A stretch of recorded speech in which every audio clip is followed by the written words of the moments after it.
Ked, how do you keep your responsibilities in pro wrestling and the real world? How do you juggle them at the same time? I like to set a schedule on basically what time should I get on Road Wrestling, what time should I do other things in my IRL world.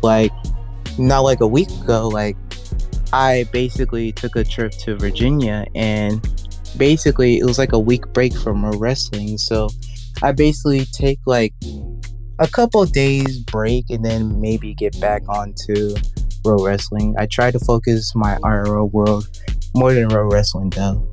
What do you think people are making the mistake when they're entering an arena or joining a fed? Too many that they can handle. What do you think is the biggest mistake for the people that you've seen around you making when it comes to managing their real life and pro wrestling? They just they can't fit in a schedule that is right for them. They just they're on Roblox too much. They need to take a break. If you're training too hard for a match, you need to take a break, because then it's gonna get you nervous, and then nervous is gonna what cost you the match you're training so hard big for. You need to juggle what you need to do in the IRL world and Road Wrestling. You bring up an interesting point about training, because you're right about that. A lot of people, I'd say more than ever, are constantly training, trying to get ahead of the game. Do you think that people are training this hard without that training paying off nowadays? Well, it's really 50-50, because end of the day, it's really about who wants it more, who wants to win it more. And you could train for God knows how long. You still have to have that mentality that you want to win this match more. You want this, basically. What's the worst sort of mentality do you think plagues everyone right now?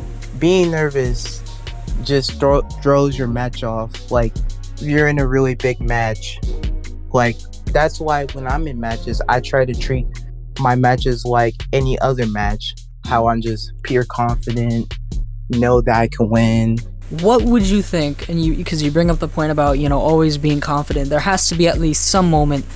I want to talk about what was maybe this year, what was your worst performance, and how did you deal with that? I gotta say, probably losing PCW Digital Media M1C to Davey Smith.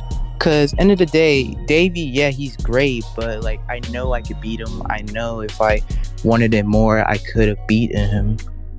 But that just gives me another reason to basically give this mindset to know that I'm better than him, then I want this more, basically. So the next time we fight, I'm going to beat him. This has been A's and Ked Jersey. Thank you guys for watching the Roblania Network.